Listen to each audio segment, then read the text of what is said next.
वो सब इसी की तरफ इशारा करते हैं। तो ये क्या है, इसमें रहस्य क्या है इस सिंबल का? आपकी दृष्टि, आपकी साधना में क्या है इसका इम्पोर्टेंस? शिव शक्ति को हम क्या समझें? नथिंग, ये कुछ नहीं है, मगर फिर भी सब कुछ है। मैं इसका 100 शब्दों में उत्तर न देकर एक शब्द में उत्तर देना चाहूंगा, कुछ एक शब्दों में।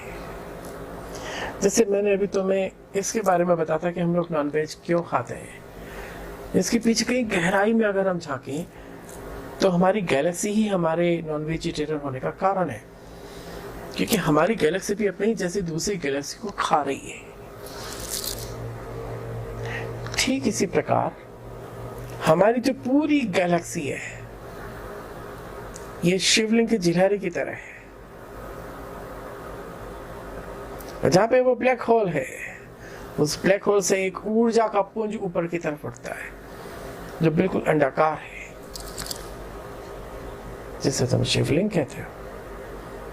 ये शिवलिंग और कुछ नहीं है, तुम्हारे पूरे ब्रह्मांड का प्रतिनिधित्व करता है। पूरा ब्रह्मांड इसी से शुरू होता है कुमार, और इसी में समाता है,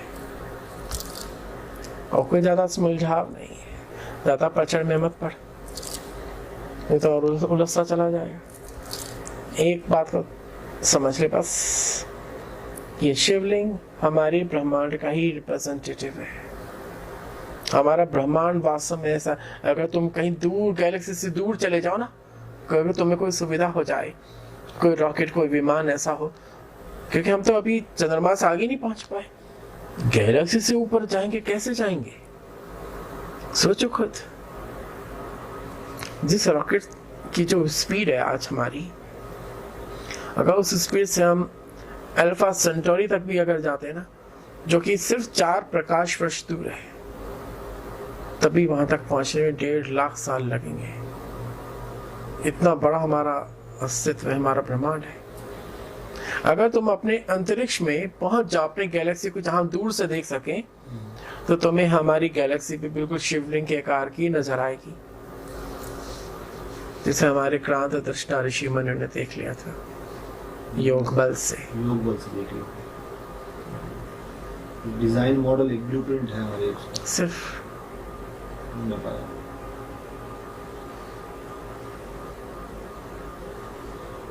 एक तस्वीर बहुत पॉपुलर है पूरे हिंदू भारतवर्ष में, यहाँ पे अर्धनारीश्वर का रूप आता है, शिव और शक्ति एक साथ दिखाई देती है चित्र में। उसका एक्चुअल मतलब क्या है, उसे हम क्या समझे, क्या कोई मतलब है उसका? पूरा मतलब है, इसमें भी कोई बहुत बड़े उलझाव नहीं है गौरव। पहला सूत्र तो ये समझ लो कि जो ये चित्र जो दिखाया जाता है, ये वास्तव में शिव ऐसे ही है, ऐसा नहीं है। ये तो सिर्फ एक प्रतीक है। क्या प्रतीक है? तुम एक बात बताओ, पुरुष जो पैदा हो रहा है, क्या पुरुष से पैदा हो रहा है या स्त्री से? वो स्त्री से निकल रहा है, इस स्त्री में से पुरुष की उत्पत्ति हो रही है। कहीं ना कहीं उस पुरुष के भीतर कुछ ना कुछ स्त्री का भी है।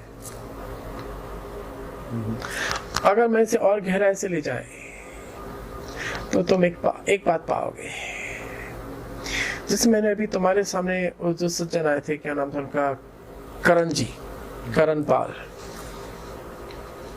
उनको मैंने एक बात बोली थी कि हमारे शरीर में एक शरीर नहीं है, 7 शरीर हैं।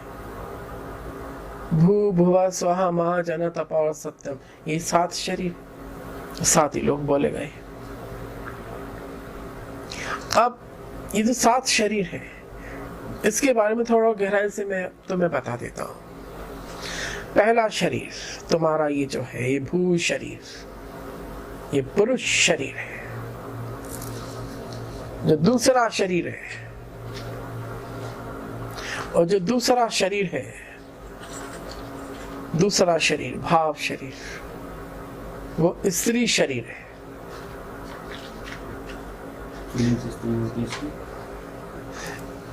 तीसरा शरीर पुनः पुरुष शरीर है।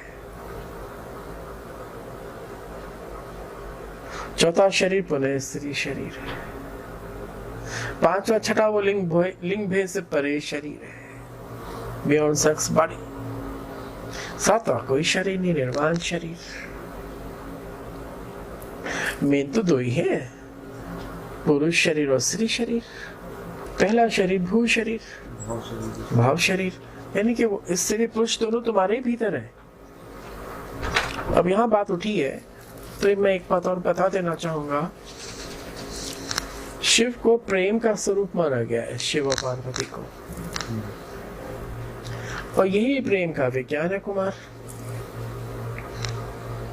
क्या तुम प्रेम के विज्ञान से अवगत हो?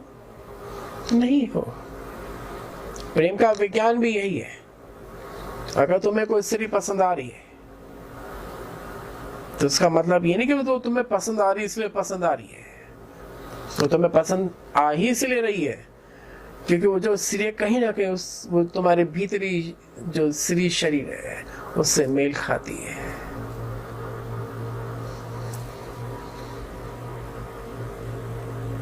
चुनाव की टिप्पणी, इसीलिए तो कहते हैं दिल आया गति पर तो परी क्या चीज।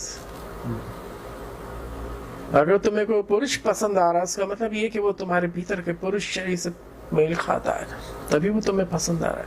तो वही दोस्ती होती है लोगों में, किसी के बीच में बहुत गहरी दोस्ती, अर्थात उसका जो चेतना है, उसकी जो भीतर की जो चेतना है तुम्हारे भीतर के किसी शरीर से मेल खा रही है, तभी तुम्हें उनसे प्रेम पनप रहा है। ऐसे तो मेरा हासिल आदमी से क्यों ना हो जाए। मैं प्रेम की बात कह रहा हूँ, वासना की नहीं, प्रेम, विशुद्ध प्रेम की। तो ये शिव और पार्वती भी कहीं ना कहीं तुम्हारे को ही रिप्रेजेंट कर रहे कि तुम ही अपने भीतर सब समेटे हुए हो। तुम ही शिव हो, तुम ही पार्वती हो, तुम ही स्त्री हो, तुम ही पुरुष हो। ये है बात, ये रहस्य, ज्यादा कोई उलझाव नहीं है इसमें।